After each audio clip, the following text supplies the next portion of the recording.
Hi friends, ఈరోజు మనం చేసుకోబోయే రెసిపీ చికెన్ బిర్యానీ చేస్తున్నానండి. ఒక సబ్స్క్రైబర్ అడిగారు చికెన్ బిర్యానీ చేయండి అని. 4 days అయిందండి వారికి చేస్తున్నాను. ఇప్పుడు మీరు అందరూ చూడండి నేను ఈ ప్రాసెస్లో ఎలాగా చేస్తానో చూడండి.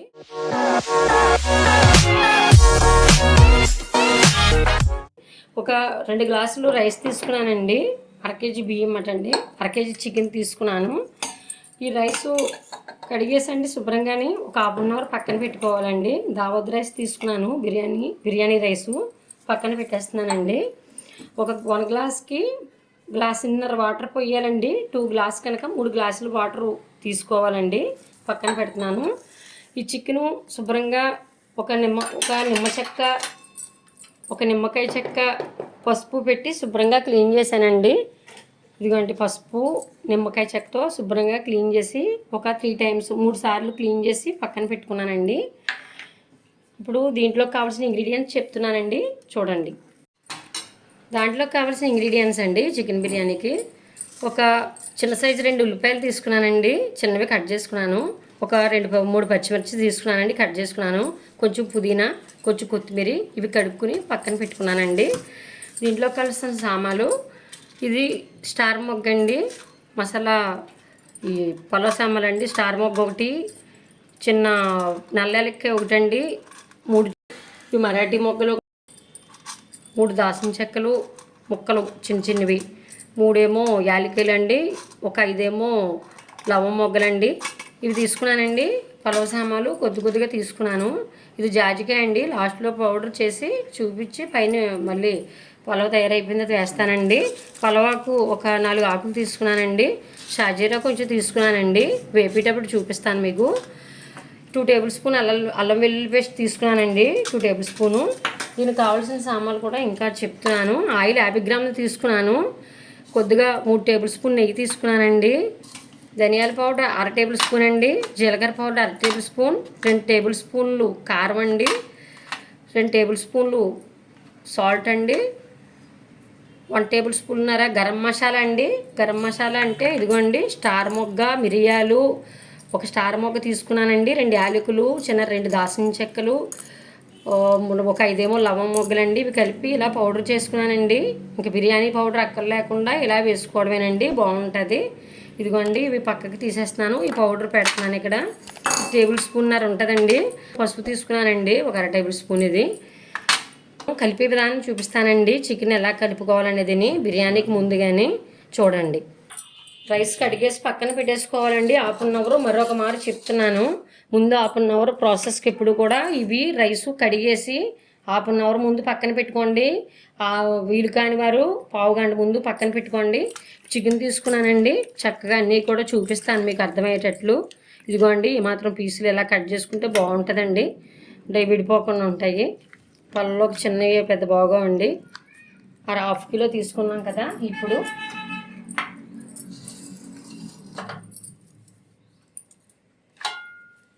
అండి పసుపు వేస్తున్నానండి, ధనియాల పౌడర్ వేస్తున్నాను, జీలకర్ర పౌడర్ వేస్తున్నాను, కారం వేస్తున్నానండి, సాల్ట్ వేస్తున్నానండి. సగం వేస్తున్నానండి, సగం మళ్ళీ చూద్దామండి కూర వేయించేటప్పుడు వేస్తాను. అల్లం వెల్లుల్లి పేస్ట్ ఉంది కదండి, ఇది వేస్తానండి. 1 tablespoon వేసాను, మళ్ళీ వేయించేటప్పుడు కూడా చూపిస్తాను. మసాలా పౌడర్ ఉంది కదండి, ఇది వేస్తున్నానండి, సగం వేస్తున్నాను. మళ్ళీ కూర వేయించేటప్పుడు కూడా చూపిస్తాను మీకు. మసాలా పౌడర్ వేస్తున్నానండి. నిమ్మక చెక్క ఉంది కదండి, ఇది ఇలాగ పిండుకుని కొంచెం దీనికి పడుతుందండి చక్కగా. ఇలా పిండుకుని పక్కకు పెట్టుకుని ఇదిగోండి కొంచెం కొత్తిమీర, కొంచెం పుదీనా దీంట్లో తీసి ఇదిగోండి ఇలాగ కలుపుకోవాలి.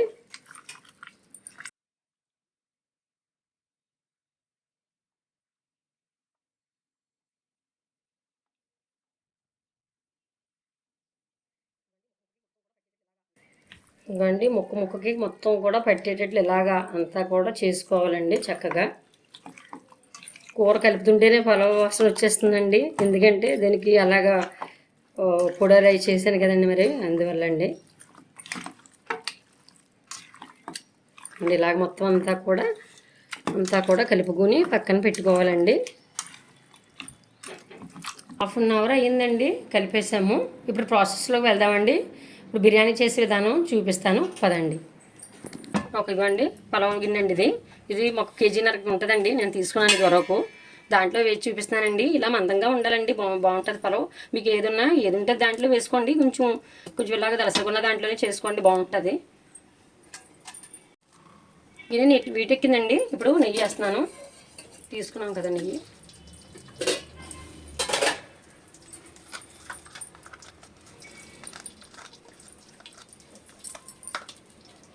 ఆయిల్ తీసుకున్నాం కదండి, ఆయిల్ కూడా వేస్తున్నాను. ఇప్పుడు ఇవ్వండి పలావ్ సామాన్లు ఉన్నాయి కదా, ఇవి కొంచెం దోరగా వేయించుకోవాలండి. ఆయిల్ వీటెక్కింది. ఇప్పుడు ఇవి వేస్తున్నాను అనమాట. ఇవ్వండి ఇలా వేయించుకోవాలి.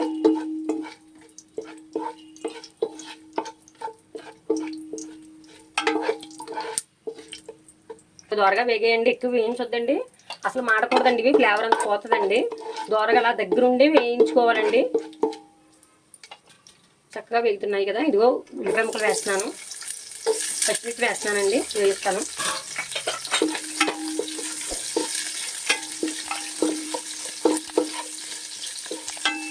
చూసుకుంటా ఇలాగా వేయించేటప్పుడు మాత్రం ఇలాగే దగ్గర చూసుకోండి.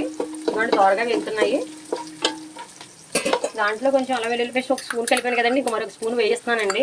మసాలా వేయిస్తే బాగుంటుందండి. అల్లం వెల్లుల్లి పేస్ట్ మరీని వేయిస్తే చాలా బాగుంటుంది, పచ్చివాసన రాకుండా ఉంటుందండి. మీడియం ఫ్లేమ్లోనే ఉండి జాగ్రత్తగా చేసుకోండి. మంట స్టవ్ మీడియం ఫ్లేమ్లో ఉంచి బాగా వేయించుకోవాలి.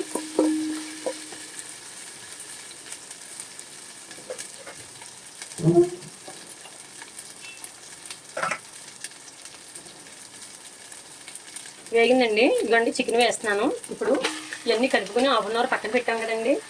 చక్కగా చూసారా, చాలా కారం అన్ని ఫ్లేవర్ పెట్టుకుని చక్కగా బాగుంది. ఇదిగోండి ఇలా వేస్తున్నాను.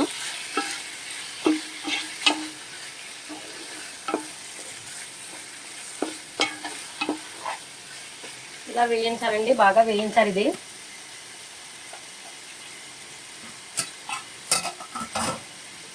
మసాలా పౌడర్ బాగా పట్టుకునేలాగా ఇలా ఒక నిమిషం మూత పెడుతున్నానండి. దగ్గరే ఉండి మూత తీస్తూ కలుపుతూ ఉండాలండి. చూడండి ఎంత బాగా ఫ్రై అయిందో. ఇలా ఫ్రై చేసుకోవాలండి కంపల్సరీ. బిర్యానీకి మాత్రం చాలా బాగుంటుందండి. ఈ టేస్ట్ అనేది ఈ ఫ్రై చేసుకోవడంలోనే ఉంటుందండి. అయిపోయిందండి. అంటే మీకు వెంబడే చూపిస్తున్నాము, వెంటనే వేస్తున్నామని అనుకోవద్దు. ఇలా మాత్రం మాకు ఇవన్నీ స్కిప్ చేసి పెడతా ఉంటామండి. వేయించడం మాత్రం మేము 10 నిమిషాలు వేయిస్తానండి నేను. చూడండి ఇప్పుడు వాటర్ అవి వేయడం చూపిస్తాను అండి. కొత్తిమీర పుదీనా వేసిన తర్వాత మగ్గింది కదండి, వాటర్ వేస్తున్నానండి. వాటరు మీకు వీలైతే ముందుగానే కొంచెం వాటర్ వేడి చేసుకున్నానండి, కాసుకుని పక్కన పెట్టుకున్నాను, కొంచెం త్వరగా అవుతుందని. ఇదిగోండి 1 2 3 అండి. ఈ 2 గ్లాసులు తీసుకున్నాం కదండి, 3 గ్లాసులు వాటర్ పోస్తున్నాను. బాస్మతి వల్ల ఎక్కువ పోయొద్దండి, రైస్ విడిపోతుందండి. చూసుకోండి 3 గ్లాసులు వాటర్ పోసాను. ఇప్పుడు ఇలా కలుపుకొని 1 నిమిషం మరగనిద్దామండి వాటర్ని. మూపిస్తాను. అదిగోండి అలాగా పొంగాలండి వాటర్. ఇప్పుడు కూడా ఇదిగో సాల్ట్ చూద్దామండి. ఇప్పుడు ఇదిగోండి ఇలాగ ఒకసారి కలిపి సాల్ట్ ఒకసారి చూసుకోవాలండి. ఇప్పుడే రైస్ వేస్తున్నాను. సాల్ట్ ఇదిగోండి ఇందాక 2 టేబుల్ స్పూన్ చెప్పాను, మొత్తం 1 టేబుల్ స్పూన్ కూర అంతా కలిపానండి ఫస్ట్. ఇదిగోండి 1 టేబుల్ స్పూన్ వేసేస్తున్నాను. మీకు మెజర్మెంట్ అంతా కూడా స్క్రీన్ పైన వస్తుందండి, మొత్తం అన్నీ కూడా ఇస్తాను. దాని ప్రకారమే తయారు చేసుకోండి, చాలా బాగుంటుంది. కొలతలతో ఇస్తానండి మొత్తం వీడియో అంతాను, అబ్జర్వ్ చేయండి. ఒకసారి మళ్ళీ మూత పెడుతున్నాను. అయిపోయిందండి. తిరగబెట్టిపోయండి వాటర్ అంతా కూడా. చూడండి ఒకసారి మళ్ళీ కూడా సాల్ట్ వేసాను కదా, కలుపుకొని ఇలా సాల్ట్ చూసుకోవాలి.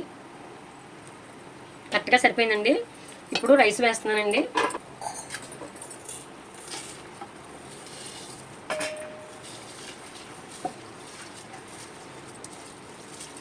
రైస్ని ఇలా తడి పొడిగానే ఉంచుకోండి, వాటర్ అయితే ఉండక్కర్లేదు కానీ తడి పొడిగానే ఉండాలి. కలపొద్దండి, వేసిన తర్వాత ఎక్కువగా కలపొద్దు. ఇదిగోండి వీడియో అబ్జర్వ్ చేస్తూ ఉన్నాను చక్కగా. ఇదిగోండి ఇలాగా ఒక్కసారి ఇలాగా తిప్పుకొని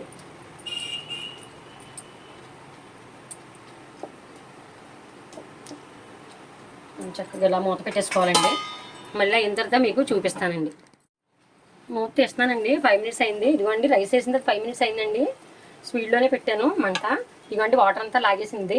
చూడండి కొంచెం కొంచెం వాటర్ ఉంది. రైస్ కూడా ఇదిగోండి చూసుకోవాలి.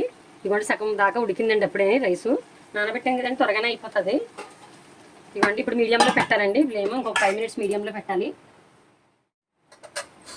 చూడండి మీడియం ఫ్లేమ్లో ఉడుకుతుంది కదా. ఒకసారి మూత తీసి చూద్దామండి. అప్పుడప్పుడు చూసుకుంటూ ఉండాలి. ఇవ్వండి మ్యాక్సిమం చాలా మట్టుకు అయిపోయిందండి. వాటర్ అంతా కూడా పీలుస్తుంది కదా. చిన్న సిటీలోనే పెట్టుకోవాలండి. 5 మినిట్స్ ఫుల్ పెట్టానమాట. 5 మినిట్స్ స్మాల్ మీడియంలో పెట్టానండి. చూసుకుంటూ ఉండాలండి. రైస్ అయిపోతుంది. ఇంకా మన దగ్గర ఏదైనా బరువుది ఏదైనా ఉంటే కొంచెం, దీనికి ఇంకా గాలి అసలు రావట్లేదండి, కొంచెం బరువుది పెడదామండి ఏదైనా ఉంటేనే వస్తువు. ఇంకా బాగా దమ్ము కింద అయ్యేలాగా, ఇంకా అసలు ఆవిరి ఇంకా అసలు బయటికి రాకుండా. ఇదిగోండి నాకు చిన్న రాయి ఉంది, ఇది ఒకటి పెడుతున్నాను ఇలాగా. ఇదిగోండి ఇంకా అసలు ఆవిరి అనేది బయటికి రాదు. మొత్తం తయారైపోతుందండి. ఒక 3 మినిట్స్లో మొత్తం తయారైపోతుంది. చూపిస్తానండి. చూడండి ఇప్పుడు తీస్తున్నాను. 5 మినిట్స్ అయిపోయిందండి. చూసారా ఈ ఆవిరి, చూసారా ఎలా కడుతుందో పైన ఆవిరి ఎలా కడుతుంది అనుకండి. ఇదిగోండి అయిపోయింది. చూసారా ఎంత చక్కగా వచ్చిందో ముక్క. చూసారా అసలు విడిపోకుండా. ఇదిగోండి ఇలా ఉండాలండి ముక్క చక్కగా. ఇదిగోండి ఇలాగా చక్కగా ఇలాగా బాగుండాలి. రైస్ కూడా అసలు విడిపోకుండా ఎంత బాగుందో చూడండి. ఇదిగోండి రైసు ఇప్పుడు సర్వ్ చేసి చూపిస్తానండి. అయిపోయింది. స్టవ్ ఆఫ్ చేస్తున్నానండి. మొత్తం అదిగోండి బిర్యానీ అలా రావాలండి. బాగుంది. ఈ ముందు ఇదిగోండి జాజికాయ పౌడర్ ఉంది కదా, ఇది కొంచెం పైన ఇలాగ వేసుకోవాలండి. పైన జల్లుకోవాలి. ఇదిగోండి కొంచెం నెయ్యి వేస్తున్నాను పైన. ఆయిల్ కరెక్ట్గా సరిపోయిందండి. మొత్తం 50 గ్రాముల ఆయిల్, ఒక 2 చెంచాలు నెయ్యి వేసానండి. నెయ్యి ఆయిల్ కూడా సమానంగా కూడా వేసుకోవచ్చు. తక్కువ వాడుతూ ఉంటానండి నెయ్యి ఆయిల్ అయ్యి కూడా ఇంట్లో. ఇదిగోండి ఇలా వేసుకుని 1 నిమిషం మూత పెట్టుకోవాలండి. ఎక్కువ తెప్పొద్దండి, రైస్ అయ్యి విడిపోతుందండి. ఇదిగోండి చక్కగా అలాగా అలా మెదిలిగా అలా చక్కగా ఉండాలండి. చూసారా ఎంత దుళ్ళుగా ఉందో. మూత పెట్టి చూపిస్తానండి. ఇప్పుడు సర్వ్ చేసి చూపిస్తాను మీకు. చూడండి రైస్ ఎలా పొడపొడలాడుతూ ముక్కలతో ఎక్కడ విడిపోకుండా వచ్చిందండి. ముక్క కూడా చక్కగా ఉడికిందండి. రైస్ అలా దుళ్ళుగా రావాలండి చక్కగా. ఇవ్వండి ఇలా చేసుకోండి, చాలా బాగుంటుంది. చూడండి ఫ్రెండ్స్ ఎంత చక్కగా చికెన్ బిర్యానీ రెడీ అయిందో. పొగల స్మెల్ తోటి చూస్తుంటే నోరు ఊరిపోతుందండి. చక్కగా తయారైంది.